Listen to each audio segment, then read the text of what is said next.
আমি কি jeans tops পরে ড্রাম বাজবো এটা দেখতে ভালো লাগতো?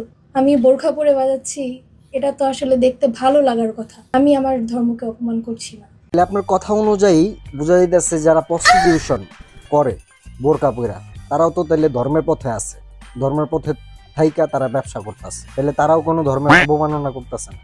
আপনি তো সেল সেলায় বেচতে যাইবেন। আমি লাস্ট ইয়ার 25-এ কোরআনও খতম দিয়েছি। ছোট থেকে আমার বাবা মা আমাকে ইসলাম প্র্যাকটিস করিয়েছে, নামাজ রোজা সবই করাচ্ছে। আমি বেশ কিছুবার কোরআনও খতম দিয়েছি। আমাদের ধর্মে যা যা আছে আমি সবই ওভাবে মেনটেন করে পাশাপাশি আমি ড্রামসও বাজাই। মনে হইতেছে আপনি ইন্টারভিউ দিতেছেন না, আপনি পাত্র খুঁজতেছেন। ড্রাম শেখার লেগে কি এত ডিগ্রি দরকার ছিল? ড্রামই যেহেতু শিখবেন, ড্রামই যেহেতু ক্যারিয়ার করবেন, তাহলে এত ডিগ্রি নেওয়ার কি দরকার? ধর্মের ডাল না বাইয়া আপনি আপনার ট্যালেন্ট এমনি শো করতে পারতেন।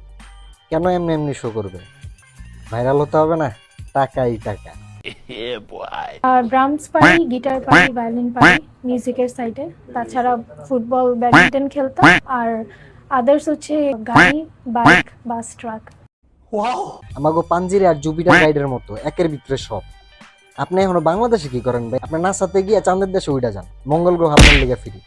দোষ ভাই আপনার না, দোষ হলো আমাগো মতো পাবলিকের। এত বড় একটা ট্যালেন্টেড ব্যক্তির বাংলাদেশে আটকে রাখছে।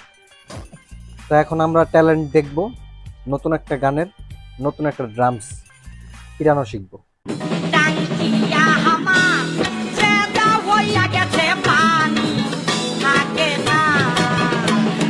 এটাই সায়েন্স।